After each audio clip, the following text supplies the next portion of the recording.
नमस्कार, स्वागत है आपका शिक्षा जंक्शन चैनल में। मैं हूं रवि सिंह। इस वीडियो के माध्यम से मैं बात करूंगा रांची विश्वविद्यालय के बारे में। रांची विश्वविद्यालय में जो नामांकन की प्रक्रिया चल रही है, पीजी नामांकन सत्र 2020-22 की, उससे संबंधित मैंने कई सारे वीडियोज पहले से दे रखे हैं। आप लोगों को पता भी होगा, जैसा कि हज़ारों छात्रों ने उस वीडियोज को देखा और फ़ायदा मिला।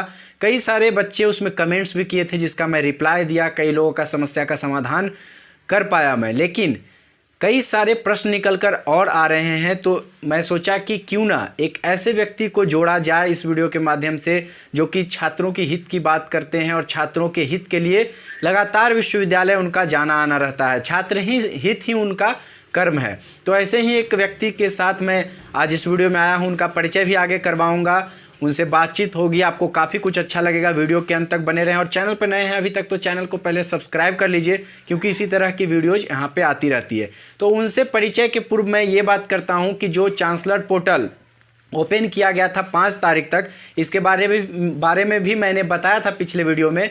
तो उसका जो डेट है वो 5 जनवरी है ही, लेकिन मैंने उसमें बोला था कि रांची विश्वविद्यालय के 8-10 विषयों के लिए एवं जो अन्य कॉलेज है रांची विश्वविद्यालय के अधीन, कई कॉलेजों ने ओपन किया। लेकिन अभी जो खबर निकलकर सामने आ रहा है, जिसमें यह है कि कई विषयों के सीटें अभी रिक्त है, उसके वजह से फिर से पोर्टल में उन विषयों को भी शामिल किया गया। तो 5 जनवरी तक मारवाड़ी कॉलेज हो गया या रामलखन सिंह यादव कॉलेज हो गया, इन कॉलेजों ने भी अपना रीओपन कर दिया है। तो आप अप्लाई कर सकते हैं। अभी तक आपने नहीं किया तो कर लीजिए अप्लाई।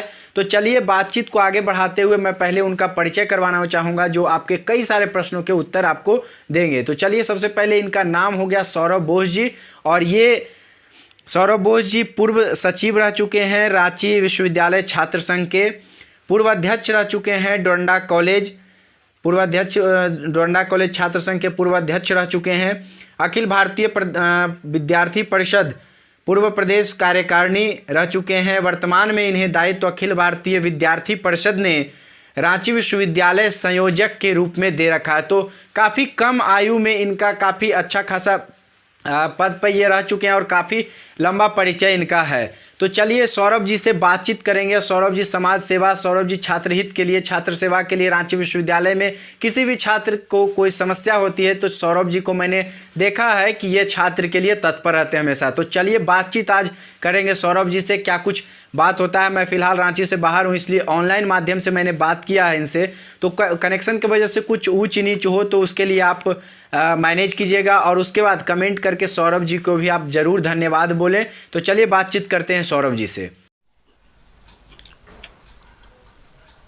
तो जैसा मैंने आप लोगों को शुरू में परिचय करवाया, सौरभ जी हमारे साथ जुड़ने वाले थे, तो सौरभ जी आ चुके हैं। सौरभ जी, शिक्षा जंक्शन की तरफ से आपका बहुत बहुत शुक्रिया, धन्यवाद। नमस्ते। ये आपने समय जी। तो सौरभ जी, पिछले कई वीडियोज के माध्यम से मैं रांची विश्वविद्यालय में जो नए छात्र आने वाले हैं उनका कई समस्याओं का मैं समाधान करता रहा हूं। तो कई बच्चे जो दूसरे राज्य से आ रहे हैं, दूसरे शहर से आ रहे हैं, उनको कई परेशानियां आ रही है।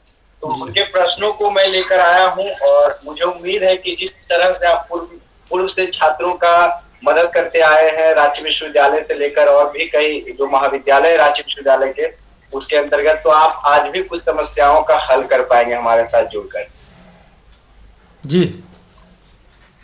तो सौरभ जी, आपसे कुछ प्रश्न है। तो पहला हमारा जो प्रश्न है, एक छात्र लिखते हैं कि मेरिट लिस्ट में नाम उनका नहीं आया है, तो क्या फिर से अप्लाई करना होगा या फिर ऑटोमेटिक उनका अप्लाई किया हुआ है तो दूसरा लिस्ट में नाम आ जाएगा? इसमें ऐसा है कि जिन भी छात्र लोग अप्लाई किए हैं पहले, तो उनको फिर से अप्लाई करने की कोई आवश्यकता नहीं है। जो पुराना अप्लाई जो किया हुआ है उनका फॉर्म, उसी के तहत सेकंड लिस्ट 5 तारीख के बाद निकलेगा। तो जिनका भी नाम नहीं आया है उनका नाम उस लिस्ट में आएगा, नहीं तो उसके बाद तीसरा लिस्ट निकलेगा, उसमें आएगा। फिर से फॉर्म फिलअप करने की कोई आवश्यकता नहीं है, जो पहला डेट में जो छात्र फॉर्म फिलअप किए हैं। जी जी। यहाँ एक और सवाल है, दूसरा सवाल कि एडमिशन में फ्री पेमेंट कर चुके हैं और पेमेंट जो है फेलियर हो गया है, अमाउंट उनके खाते से कट चुका है, तो इसका क्या उपाय है? अगर पेमेंट किए हैं और खाता से पैसा कटा है, तो उसमें एडमिशन का प्रोसीजर में अंडरटेकिंग वो डाले हैं कि नहीं, सबसे पहले देखेंगे। उसके बाद ही वहाँ से अगर अप्रूव होता है तभी वो आगे जाके पेमेंट करें। ऐसा नहीं कि आप फॉर्म अप्लाई किए उसके बाद पेमेंट किए। तो इसमें क्या होगा कि आपका पेमेंट तो होगा, लेकिन अंडरटेकिंग अप्रूवल नहीं होने के कारण पेमेंट होने के बाद आपका एडमिशन नहीं हो सकता, क्योंकि अंडरटेकिंग आपने क्लियर नहीं किया है। उसके लिए आप सबसे पहले रांची यूनिवर्सिटी के जो चांसलर पोर्टल है, ऑफिस इसका रांची यूनिवर्सिटी में है, जो शहीद चौक वाला आपका प्रशासनिक भवन है। जिनका भी ऐसा हुआ है वहाँ पे DSW ऑफिस जाके वो अपना एक लिखित कंप्लेन दे सकते हैं कि सर मेरा ऐसा फीस कटा है लेकिन मेरा एडमिशन नहीं हो पाया है, तो उसका निदान वहीं पे कर दिया जाएगा। जैसा कि सौरभ का उत्तर दिया, तो हमारे चैनल से जुड़े आलोक जी हैं, वो गए भी थे यहाँ और उनका समस्या का समाधान हो चुका है। बढ़ते हैं अगली प्रश्न की ओर, और अगला प्रश्न है कि विश्वविद्यालय का फॉर्म भरने में मार्क्स फिल करते समय कुछ गलतियां हो गई है, तो उसका सुधार किस प्रकार से किया जाए? उसमें क्या है कि छात्रों को एक एप्लीकेशन लिखकर DSW के नाम से और चांसलर पोर्टल ऑपरेटर के नाम से देना है। उसमें उल्लेखित करेंगे कि उनका फॉर्म फिलअप में क्या गलती हुआ है, वो एप्लीकेशन सबमिट कर देंगे, उनका सुधार कर दिया जाएगा। और यदि कोई छात्र दूर से है, वो नहीं आ सकते हैं आवेदन देने के लिए, तो उनके लिए क्या प्रोसीजर है? जो छात्र दूर रहते हैं या नहीं आ सकते हैं तो चांसलर पोर्टल का ईमेल एड्रेस भी दिया हुआ है, और अगर नहीं होता है तो ABVP के माध्यम से संपर्क करें। नहीं तो रांची विश्वविद्यालय छात्र संघ का भी पेज है, फेसबुक में है, सोशल मीडिया पे कई सारे प्लेटफॉर्म पे आप हमें संपर्क करिए, हम आपकी पूर्णतः मदद करेंगे। जी सौरभ जी, धन्यवाद।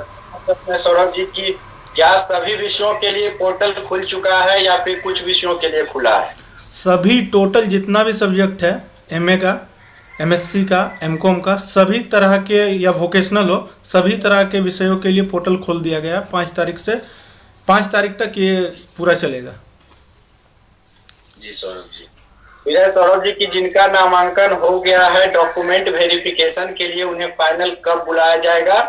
क्या जो पेमेंट के द्वारा उन्हें सक्सेस का मैसेज किया गया एडमिशन का प्रमाण के रूप में, फिलहाल वही उनके पास? अभी क्या है कि सबसे पहले छात्र अंडरटेकिंग देंगे, है ना। अंडरटेकिंग अप्रूव होने के बाद ही वो अपना पेमेंट जमा करे, जैसा कि मैंने पूर्व में कहा। इसके बाद क्या है, जब कॉलेज खुलेगा, लॉकडाउन जब भी समाप्त करने की घोषणा की जाएगी केंद्र सरकार के द्वारा, तभी छात्र अपना वेरिफिकेशन के लिए जितना भी डॉक्यूमेंट है कॉलेज के तरफ से उनको बुलाया जाएगा, या जब कॉलेज खुलता है तब आप अपना सभी तरह का डॉक्यूमेंट लेकर आप कॉलेज जाएं डिपार्टमेंट में, वहाँ पे वेरिफिकेशन आपका हो जाएगा। यानी कि लॉकडाउन के बाद ही होगा सब कुछ।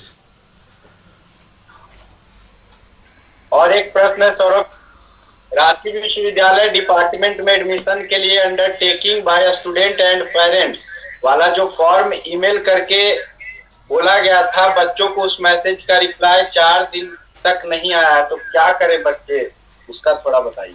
देखिए, जो भी बच्चे अंडरटेकिंग डाले हैं तो उनको मेल के थ्रू नहीं डालना है। उसमें एक लिंक दिया गया है वेबसाइट का, चांसलर पोर्टल का, वो आपके कॉलेज के ऑफिशियल पेज पर लेके जाते हैं। उसमें जाके आपको साइन पेरेंट्स का और अपना देना रहता है, उसके बाद वो अपलोड हो जाता है। उसके बाद आपका 24 घंटे के अंदर उसका अप्रूवल आ जाता है, जिनका भी फॉर्म वो फिलअप करते हैं।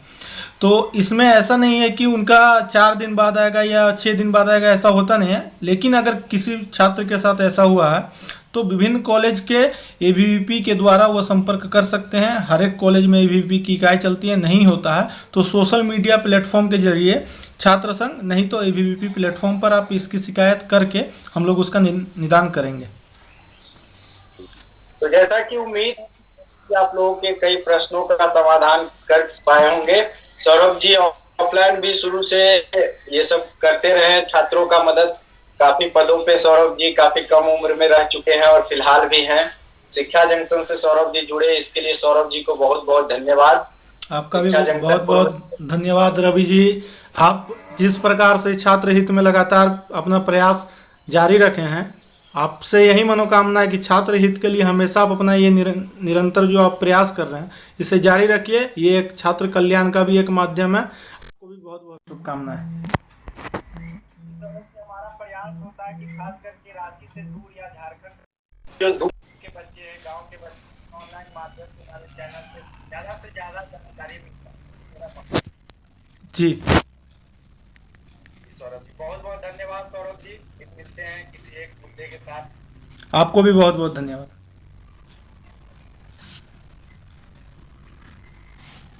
तो हमारे साथ सौरभ जी जुड़े थे और सौरभ जी को मैं फिर से धन्यवाद करना चाहूँगा। सौरभ जी ने आप लोगों के लिए इतना कुछ बताया, सौरभ जी के लिए एक थैंक्स तो बनता है। उसके बाद मैं उम्मीद करता हूँ कि इसी तरह समस्याओं को मैं आगे भी आप लोगों का निदान करता रहूं समस्याओं का। और यहाँ ही नहीं, सिर्फ इंस्टाग्राम ट्विटर के माध्यम से भी शिक्षा जंक्शन आपके लिए तत्पर है। डिस्क्रिप्शन बॉक्स में लिंक होता है, वहाँ जाकर आप इंस्टाग्राम से जुड़ सकते हैं, जहाँ मैं अधिकांश दिन लाइव आता हूँ। लाइव आकर के आपका प्रश्नों का उत्तर देता हूँ। छात्र हित और छात्रों की बात करना ही शिक्षा जंक्शन का काम है। शिक्षा जंक्शन पे सिर्फ शिक्षा जगत से जुड़ी वीडियो ही नहीं आती है, कोई भी एक एक प्रश्नों का उत्तर देता हूं समय निकाल कर। ये काफ़ी इम्पॉर्टेंट है, क्योंकि हर जगह आपको ऐसा नहीं मिलता। सिर्फ फॉर्म कैसे भरा जाता है ये बता देने से छात्रों की परेशानी खत्म नहीं हो जाती। तो चलिए मिलते हैं एक अन्य मुद्दों के साथ, एक अन्य टॉपिक के साथ, शिक्षा जगत की एक अन्य जानकारी के साथ। तब तक के लिए फिर आप अच्छे से रहिए। नमस्कार।